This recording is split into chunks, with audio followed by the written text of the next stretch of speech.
Krishna Krishna Krishna Krishna Krishna Krishna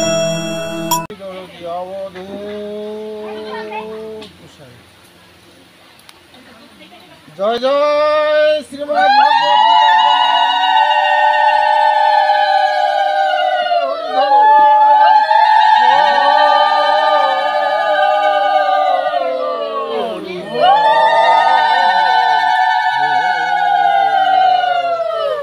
নমো ভগবতে বাসুদেবায় নমঃ।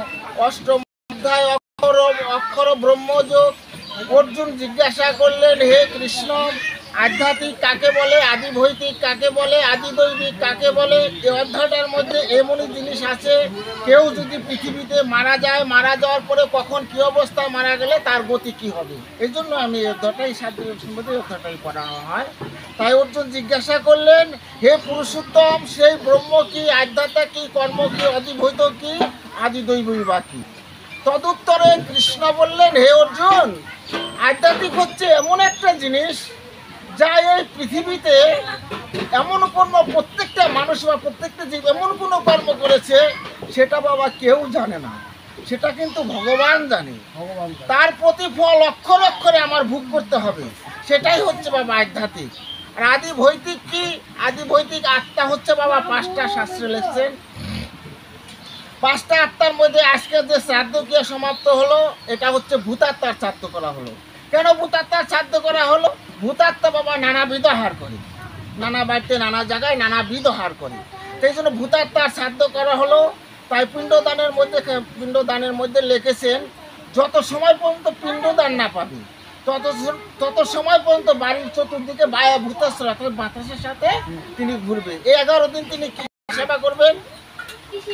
প্রত্যেকের পুত্র হোক কন্যা হোক কি করবেন, স্নান করে এসে বাবা একটা তুলসী বৃক্ষ বাড়ি খেতে পারে না বলো, গোলায় দেয়, তার মধ্যে একটু জল দিবে। সেই জল দেখেন এত আহার সন্তান, কিন্তু কোনো আহার তাকে দিতে পারবে না, তাকে একটু জল দিবে, ওই জলটুকুতে ওখান থেকে তুলসী বৃক্ষে পড়বে, এই তুলসী বৃক্ষ থেকে ওই জল পান করে 11টা দিন তিনি বাঁচতেন।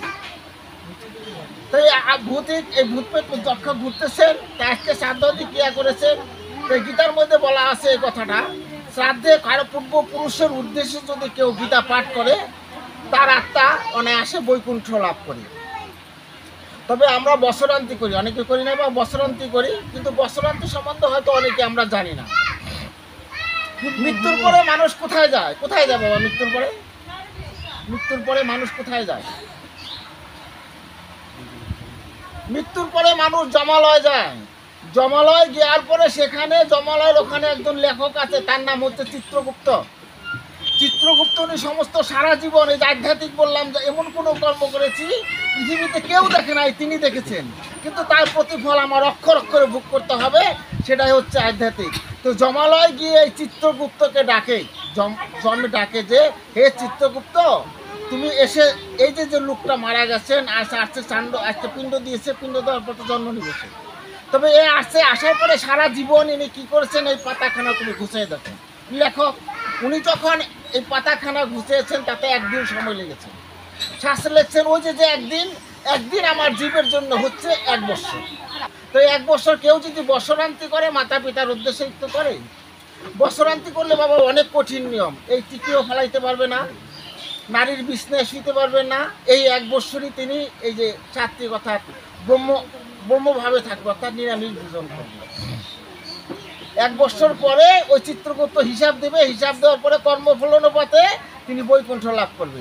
তার সন্তান বা তার স্ত্রী তার পুত্রের কি করবে, প্রতিদিন সন্ধ্যাবেলায় এই গোবিন্দের কাছে তুলসীতলা বসে একটা বাতি জ্বালে, এর মধ্যে ঘি দিয়ে 1 বছরে যদি তুলসীতলা কেউ ডাকে, তার পিতা মাতা যদি কোনো অন্যায় অপরাধ করে থাকে, যত পাপ করে থাক, কিন্তু তার পিতা মাতা অনায়াসে তিনি বৈকুণ্ঠ লাভ করেন। নিতাই গৌর হরি বল।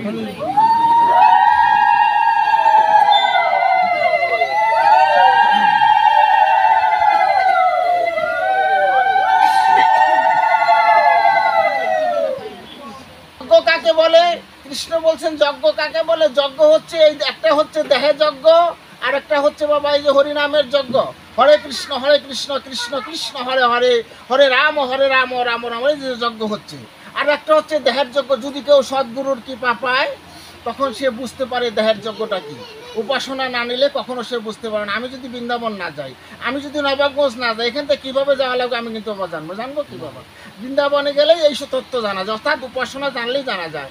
অর্থাৎ এই অষ্টম অধ্যায় 13 নম্বর শ্লোকের মধ্যে বলছে, কেউ যদি ওম উচ্চারণ করে প্রাণ ত্যাগ করে, ওমের মধ্যে কারা বাস করে?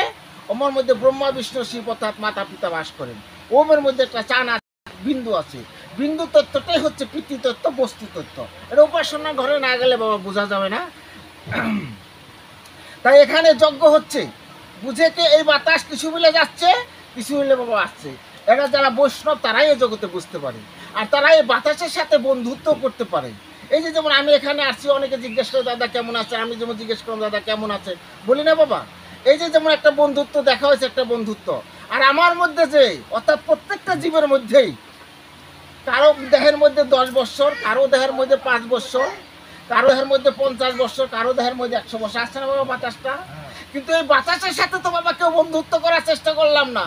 এই বাতাসের সাথে যদি কেউ বন্ধুত্ব করার চেষ্টা করতাম, এই পৃথিবী থেকে কখন যাব? তাই এই পৃথিবীতে মানব জীবনে জগতে বলেই যেতে পারতাম, বাবা আমি কিন্তু অমুক দিকে রওনা করছি। তারে কয় বাবা এই জগতে সাধু, তারে কয় এই জগতে বৈষ্ণব। সুতরাং এই শরীরে অধিযজ্ঞ কি কিরূপ তিনি থাকেন, আর মৃত্যুকালে সংযত মানবগণ কি উপায় তোমাকে জানিতে পারেন। সবাই তো ম্যানিসিন মটাল, মরসিন, মরতে হবে বাবা। মরার পর তোমাকে কিভাবে জানা যাবে?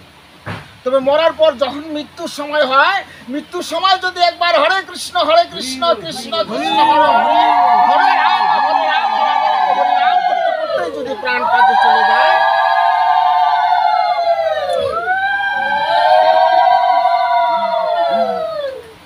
ভগবান বলছে যে যেভাবে মৃত্যুবরণ করে, অর্থাৎ মৃত্যুর সময় যদি হরে কৃষ্ণ নাম বলে, কিন্তু হরে কৃষ্ণ নাম বাবা আসবে না। গীতার মধ্যে বলছে অভ্যাস্য। যদি বাবা কেউ অভ্যাস না করেন, তখন কোনো দিন শত চেষ্টা করলো মৃত্যুর সময় আর হরিনাম আসবে না, তখন এই বলতে বলতে আসবে, কিন্তু হরিনাম আসবে না। তা হে জীব, যতটুকু সময় গেছে, বিজয় সরকার গানও বলছেন, যা গেছে বলে তাই বলে আর তহবিলে কত কি লাভ আর লোকসান। এই তহবিল অর্থাৎ পিতৃধন, পিতৃ সম্পদ, সময় কাছে গুরুর কাছে গেলে পরে এই সম্পদের হিসাব থাকে বাবা। আর ব্যয় হিসাবে খরচ করলে অকলেই বাবা তার মৃত্যুবরণ বা মরণ হয়। বিনাশী দেহী বস্তু অধিভূত, যিনি সমস্ত প্রাণী ইন্দ্রিয় দিকে নিরস্ত, সমস্ত দেবতা যাহার অঙ্গীভূত, সেই আদি পুরুষ অধিদৈব। অর্থাৎ আদি পুরুষ কোনো ধ্বংস নাই, আগেও ছিল, এখনো আছে, উনি পরেও থাকবেন। তিনি হচ্ছে পরম পুরুষ কৃষ্ণ। আমাদের আদি ধর্ম হচ্ছে হিন্দু ধর্ম।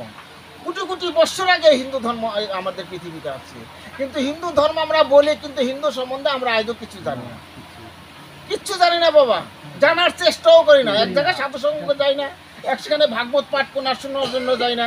এই যে তুলসী দেন, পৃথিবীতে এত বৃক্ষ আছে, কিন্তু পূজা পাচ্ছে, এত ছোট্ট একটা বৃক্ষ, তাহলে ও এরকম কর্ম কিছু করেছে দেখে বৃক্ষটা এরকম পূজা পেতেছে। তবে এর সম্বন্ধে আমরা জানি না। আমরা প্রত্যেকটা হিন্দু এবং প্রত্যেকটা অনেকেই জানি সৎ বা তাদের হাতে শাখা আছে বাবা, এই শাখার জন্মটা আমরা জানি না, তাহলে আমরা হিন্দু কি করি?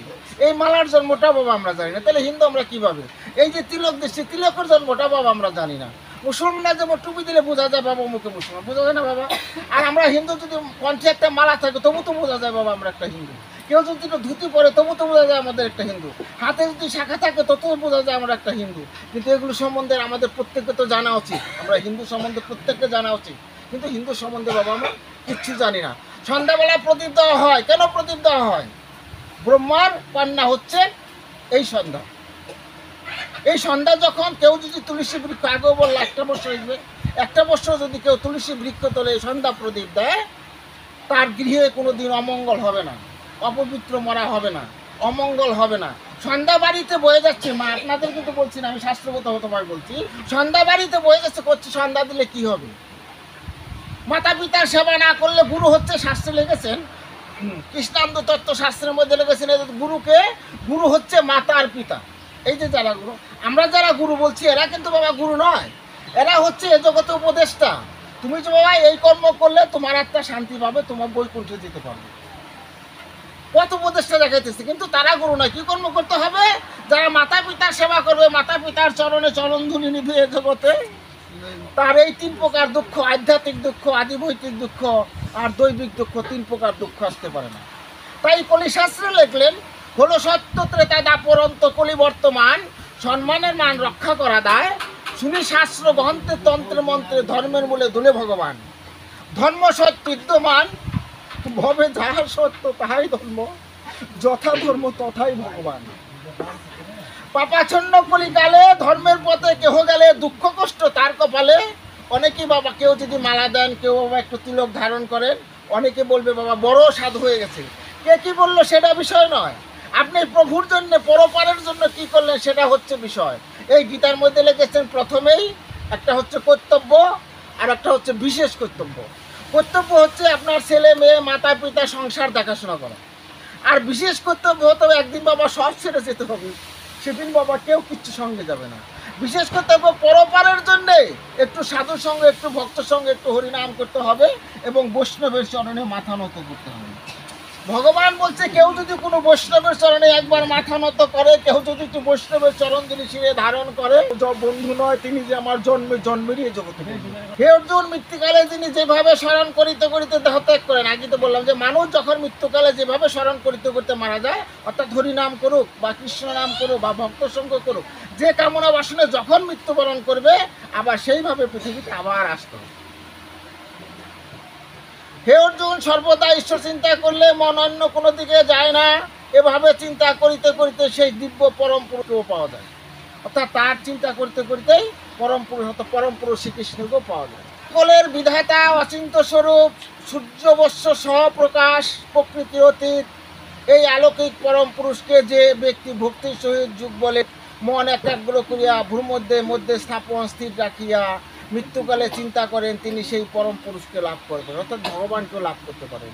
কেউ যদি মাতা পিতাকে প্রণাম করেন, কেউ যদি মাতা পিতার চরণধুলি শিরে ধারণ করেন, তিনি এ জগতে পরম পুরুষকেও তিনি লাভ করতে পারেন। অর্থাৎ মাতা পিতাই এ জগতে শ্রেষ্ঠ গুরু, অর্থাৎ প্রধান গুরু। চাকরি করছেন, কানে করে ফিস ফিস, মাসে মাসে বাবা চান্দা দিয়েছে। বাবা চান্দা যদি 500 দিলেন, আপনাকে একটু আশীর্বাদ করবো, মনে কিছু নেই। আর যদি মনে করেন আপনি 10 টাকা দেন, আপনার দিকে গুরু তাকে দেবো না। গুরুও শাস্ত্রে লেগেছেন লুভি গুরু কামে চেলা, গুরু শিষ্য সব সহকারে নরকে গেল, এটা শাস্ত্রের কথা। ছোট্ট একটা বই তত্ত্ব সমেত মন্দিরী, তার মধ্যে খুঁজলি বাবা। হে অর্জুন, যে যুগে অন্নমনা হয়ে চিরদিন নিরন্তর আমাকে স্মরণ করেন সর্বসময়। ভগবান বলছেন যে হাতে করো গৃহকর্ম, মুখে বলো হরি, অনায়াসে দিয়ে যাবে তুমি ভবসিন্ধু পারিনি, তাই গৌর হরি বল। মহাত্মারা আমাকে পাইলে আর পরম সিদ্ধি লাভ করেন, তাই তাহারা আর দুঃখময় অনিত্য সংসারে পুনর্জন্ম লাভ করে। যে আমাদের সংসার, এটা ভগবান অনিত্য দুঃখময় সংসার বলছেন। আবার এটাই বাবা সুখময় সংসার হয়, যে সংসারে প্রতিদিন সন্ধ্যা হয়, প্রতিদিন 3 বেলায় প্রভুর কৃষ্ণ নাম হয়, হরিনাম হয়, গুণগান হয়। যেখানে হরিনাম হয়, কেউ যদি একবার বৃদ্ধ লোক থাকে, যেমন আপনারাই বৃদ্ধ লোক আছে বাবা, মনে কিছু নেন না। বৃদ্ধ লোক আপনারা যদি আপনার নাতিকে, আপনার পুত্রের বউকে বা আপনার ছেলেকে, সন্তানকে শিক্ষা দেন, বাবা তোমরা সকলে তো স্নান করতে যাবে, স্নান করার সময় যদি বাবা এমনি একটা ঘটি নিয়ে যাও, একটু জল আনতে তো বাবা কোনো অসুবিধা নাই। একটু স্নান করে যদি একটু জল এনে একটু তুলসী বৃক্ষে দিয়ে গোবিন্দাই নম, বৃন্দাবনে নম, যাই কও, তুলসী দেবাই নম মন্ত্র আছে, অন্য কিছু না বলা পারে, তুলসী দেবাই নম এটুক তো বলা যায়। এটুক বইলা যদি হাতে তালে দিয়ে হরে কৃষ্ণ কৃষ্ণ কৃষ্ণ হরে হরে, হরে রাম রাম রাম হরে হরে রাম।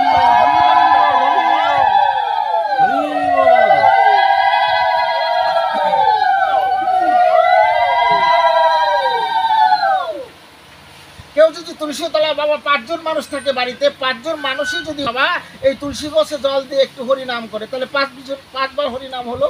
সেই দেহটা বাবা গীতায় বলছে দুঃখময় সংসার, সে গৃহটা বাবা কখনোই দুঃখময় সংসার হয় না, সেই গৃহটা হয় সুখময় সংসার। বৃন্দাবন ধাম, যেখানে হরিনাম হয়, যেখানে সাধুগুরু বৈষ্ণবের আগমন, সেটাই হচ্ছে বৃন্দাবন। এটা তো ভাগবতীয় কথা বাবা। অর্জুন, ব্রহ্মলোক পর্যন্ত সমস্ত লোক আমার হতে জীব সকল ফিরিয়া পুনর্বার জন্মগ্রহণ করে। যদি ব্রহ্মলোকও যায়, তার পৃথিবীতে আসতে হয়। কিন্তু আমাকে ভক্ত যদি আমার হরিনাম করতে করতে কেউ পরলোক গমন করে, সে ভক্ত আমাকেই পেয়ে থাকে, আর পৃথিবীতে সংসার দুঃখময় সংসারে তার আসতে হয় না। চতুর্যুগে সহস্র মানে 1000 বৎসর চতুর্যুগে ব্রহ্মার হয় একদিন, তাহলে আমাদের তো সময় নেওয়ার মধ্যে বা এক রাত্রি। ইহা যিনি জানেন তাহাই তিনি রাত্রি প্রকৃত জ্ঞান আছে। অর্থাৎ যে বৈষ্ণব জানেন যে আমরা ব্রহ্মারে একদিনকে 1 সেকেন্ডও বাঁচি না আমরা, তবে এই যে সময় মানুষ মরণশীল, একটু হরিনাম ভক্ত সঙ্গ করলে কি আমাদের জীবন বয়ে যাবে?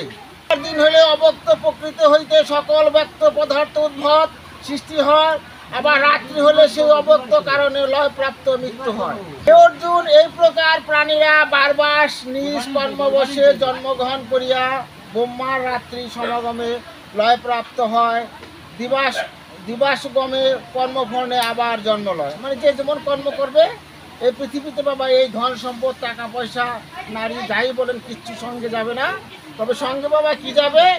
আপনি যে কর্ম করবেন এই কর্মফলটাই বাবা আপনার সঙ্গে যাবে। এই কর্মফল অনুপাতে গীতার মধ্যে বলছে পৃথিবীতে আবার তার আসতে হবে। যদি আমি কুকুর জনির মতো কাজ করি তাহলে কুকুরে আসতে হবে, বিড়াল জনির মতো কাজ করি তাহলে বিড়াল জনির হতে হবে। আর যদি হরি নাম করি, কৃষ্ণ নাম করি, কৃষ্ণ নামে যদি প্রেম হয় শুধু বললে হবে না।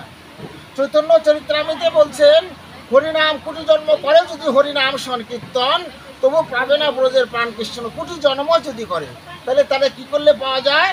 অর্থাৎ হরিনাম করলে তার প্রেম বরিশন করতে হবে। প্রেম বরিশনটা কি? প্রেম বরিশন হচ্ছে হরিনাম করলে নয়ন বাড়ি বইতে হবে, এটাই হচ্ছে প্রেম। আমি জীবন ভরে হরিনাম শুনলাম কিন্তু কোনোদিন আমার একটু প্রেম বরিশন হইল, সারা জীবনও বাবা আমার হরিনাম শোনা হইল না। কারণ বোঝা যাবে এই দেহের মধ্যে কোটি জন্মের পাপ আছে। কোটি জন্মের পাপ থাকলে হরিনাম শুনলে, ভক্ত সঙ্গ করলে কোনোদিন মাথা নত হবে না। একটু হরিনাম শুনলে, হরিনাম করলেও তার কোনোদিন নয়ন বাড়ি বইবে। যাহার মধ্যে আছে আর যিনি সকল ব্যাপী আছেন, সেই পরম পুরুষকে শুধু একনিষ্ঠ ভক্তি দ্বারাই লাভ করা যায়। তাকে লাভ করতে হলে ভক্তি ছাড়া তাকে লাভ করা যাবে না। মানে আমি যদি রাজা থাকি, ওই সিংহাসনে চেয়ারে বসে থাকি, আমার কি বাবা ভক্ত সঙ্গ হয়? কোনোদিন তার ভক্ত সঙ্গ হবে না। শ্রীধাম নবদ্বীপে এক রাজা যখন পরলোক গমন করেছেন, করার পরে বাবা শ্রাদ্ধে নিমন্ত্রণ দিয়েছেন। নিমন্ত্রণ দেওয়ার পরে সমস্ত লোক এই শ্রাদ্ধে যখন এই বাড়িতে যেমন আসছে এরকম আসছে, আসার পরে রানী তো বাবা চেয়ারের মধ্যে বসে রয়েছে। রানী, রাজা মারা গেছেন, সে কখনোই শ্রাদ্ধের এখানে আসে না। তবে এমন সময় হরিনাম করতে করতে হরে কৃষ্ণ কৃষ্ণ কৃষ্ণ হরে হরে, হরে রাম রাম রাম, হরিনাম করতে করতে বাবা 3 বৈষ্ণব এসেছে। বলছেন মাগো, তুমি যে নিমন্ত্রণ দিয়েছিলে তোমার মন্ত্রী দিয়ে, তাই নিমন্ত্রণ কারণে তোমার আঙ্গিনে আমরা এসেছি। বলছে কেন এসেছো? তুমি বসো, সবাই এখানে বসো। বলছে বাবা, তুমি যার আত্মার উদ্দেশ্যে তুমি শ্রাদ্ধ করতেছ, এই শ্রাদ্ধের মধ্যে যদি তুমি গীতা পাঠ না দাও, একটু হরিনাম না করো, তবে যে তার আত্মা মুক্তি পাবে না। বলছে আমি অর্থ দিচ্ছি, অর্থ নিয়ে বৈষ্ণব নিয়ে আসুন। বলছে অর্থ নিয়ে কখনো বৈষ্ণব আনা যায় না বাবা, একমাত্র গীতায় বলছে ভক্তি দ্বারাই বাবা বৈষ্ণব কান্ত হয়। ভক্তি ছাড়া কখনো বৈষ্ণবের বাড়িতে যাবে না। তো বলছে গীতা পাঠ করতে হলতে বাবা একটা তুলসী বৃক্ষ লাগে, যে তুলসী বৃক্ষ লাগে। এবার তুলসী বৃক্ষ তো অনেক বাড়িতে আছে, সাধু সঙ্গ যারা করে তার বাড়িতে নিয়ে চলছে, এটা হবে না। তোমার রাজার জন্য তুমি করছো, কিন্তু তুমি একমাত্র এই তুলসী বৃক্ষ এনে তুলসীর কাছে সাক্ষী রেখে গোবিন্দকে বলো যে আমার স্বামী জীবনে কারো কাছে কোনো অপরাধ যদি করে থাকে, নিতাই গৌর হরি বল। এই যে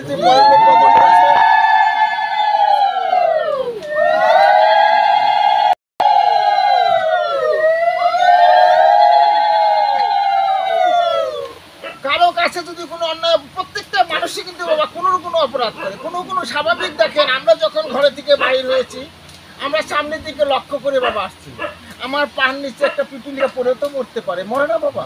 তো প্রত্যেকেই কোনো অপরাধ করে। বলছে হে মা, তুমি তো রানী, তোমাকে আমি করজোড়ে বলছি তুমি ওই সিংহাসন থেকে ছেড়ে এখানে আসে তুলসীকে প্রণাম করে এবং সকল বৈষ্ণবের চরণ ধুলি শিরে ধারণ করো। এই বৈষ্ণব চরণ ধুলি যদি শিরে ধারণ করো, কোনো বৈষ্ণবী যদি তোমার স্বামীকে আশীর্বাদ করে, সে অনায়াসে বৈকুণ্ঠ লাভ করতে পারে।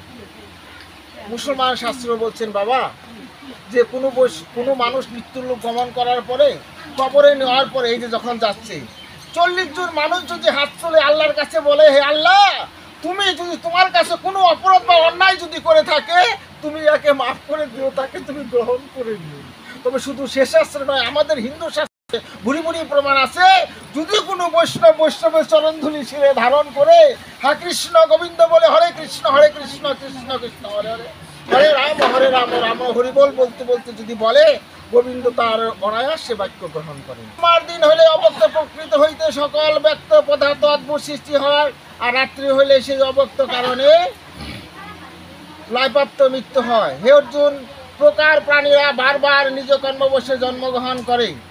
অর্জুন, সকল জগৎ যাহার মধ্যে আছে, আর যিনি সকল জগৎ ব্যাপী আছে, সেই পরম পুরুষকে শুধু একনিষ্ঠ ভক্তি দ্বারাই লাভ করা যায়।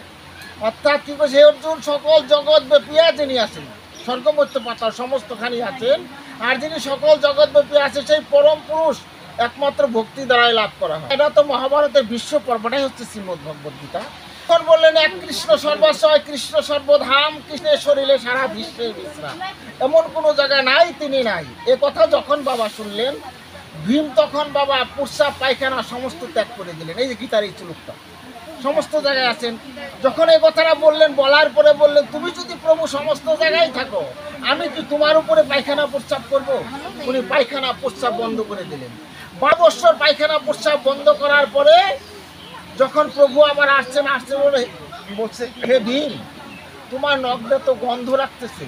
বলছে, তুমি যে বললে একদিন সর্বখানে বিরাজমান, গীতার মধ্যে বলেছ, তবে সর্বখানে যদি তুমি থাকো, তাহলে আমি তোমার উপরে কি পায়খানা প্রস্রাব করব? তখন বললেন, হে বৈষ্ণবের জন্য আমি একটা বার্তা দিচ্ছি, কেউ যদি পায়খানা প্রস্রাব করতে যায়, হাতে তালি দিতে হবে বাবা। হাতে তালি দিয়ে আমি সেখান থেকে সরে যাই, তুমি সেখানেই প্রস্রাব পায়খানা করবে। হে ভীমের ময়লা থেকে এ জগতে ওই হিমালয় পর্বত হয়েছে, ভীমের ময়লা থেকে এ জগতে এই তিলকের জন্ম হয়েছে। বৈষ্ণব যারা আছে, যারা এই জগতে ভাগবত পাঠ করে জিজ্ঞাসা করেন এই তিলকের জন্মটা কি, এই তিলক যদি শুদ্ধ না করা হয়, মন্ত্র আছে বাবা, তিলক যদি শুদ্ধ না করা হয় বৈষ্ণবের অঙ্গে দেওয়া যাবে না। কিন্তু গোবিন্দর অঙ্গে কিন্তু তিলক দেওয়া যাবে না। গোবিন্দর অঙ্গে একমাত্র চন্দন দিয়েই তাকে পূজা করতে হবে। হে অর্জুন, যে কালে মৃত্যু হলে যুগীরা আর ফিরে আসে না, এবং যে কালে মৃত্যু হলে পুনর্জন্ম প্রাপ্ত হন, তাহা আমি তোমাকে বলতেছি। অর্থাৎ কখন মরলে আর পৃথিবীতে আসতে হয় না, কখন মরলে আবার পৃথিবীতে আসতে হয়। অগ্নিজ্যোতি যিনি শুক্লপক্ষ, উত্তরায়ণে 6 মাস, এই সময় মৃত্যু হলে ব্রহ্মপ্রগণ ব্রহ্মাকে প্রাপ্ত হন। 6 মাস উত্তরায়ণ, 6 মাস দক্ষিণায়ন। উত্তরায়ণ হলে শুক্লপক্ষ, আর দক্ষিণায়ন হচ্ছে কৃষ্ণপক্ষ। শুক্লপক্ষে যিনি পরলোক গমন করেন, তার পৃথিবীতে আর আসতে হয় না। দক্ষিণায়নে যদি কেউ পরলোক গমন করেন, তার পৃথিবীতে আবার এই সংসার যন্ত্রণা ভোগ করতে হয়। ধূমরাত্রি কৃষ্ণপক্ষ, দক্ষিণায়ন 6 মাস, এই সময় অর্থাৎ এই সকল দেবগণের লক্ষিত পথে গমন করিয়া যোগী চন্দ্রলোক প্রাপ্ত হয়, তথায় কর্মফুল ভোগ করিয়া পুনরায় পৃথিবীতে আবার আসতে হয়। শুক্ল ও কৃষ্ণ, প্রকাশময় ও অন্ধকারময়, এই দুইটি পথ, অর্থাৎ এই জগতে বাবা শুক্লপক্ষ, চান উঠে আবার অন্ধকার হয়ে যায়। শুক্লপক্ষ, কৃষ্ণপক্ষ। শুক্লপক্ষে মুখ্য লাভ, আর কৃষ্ণপক্ষে সংসারে পুনর্জন্ম হয়। হে অর্জুন, মুখ্য সংসার, এই দুটি পথ জানিয়া যদি কখনো মোহগ্রস্ত হন না, যারা ঈশ্বর আরাধনা করেন, তাদের কাছে শুক্লপক্ষ কি বাবা, কৃষ্ণপক্ষ কি, তাদের সবটাই তাদের সমান। ভগবানও বলছেন, যার কাছে যে ভক্ত, কুকুর, বিড়াল, মানুষ সমস্ত কিছুই তার কাছে সমান। জানিয়া যুগী কখনো মোহগ্রস্ত হন না। অতএব হে অর্জুন, তুমি সর্বদা যুগমুক্ত হও। বেদে, যজ্ঞে, তপস্যা ও দানে যে পুণ্যফল শাস্ত্র নিরূপিত আছে, এই তত্ত্ব জানিয়া যুগীরা সেই সকল ফল অতিক্রম করিয়া উৎকৃষ্ট আদ্যস্থান লাভ করিয়া উনি স্বর্গ গমন করেন। এটি অক্ষর ব্রহ্মযোগ নামক 8ম অধ্যায় সমাপ্তি।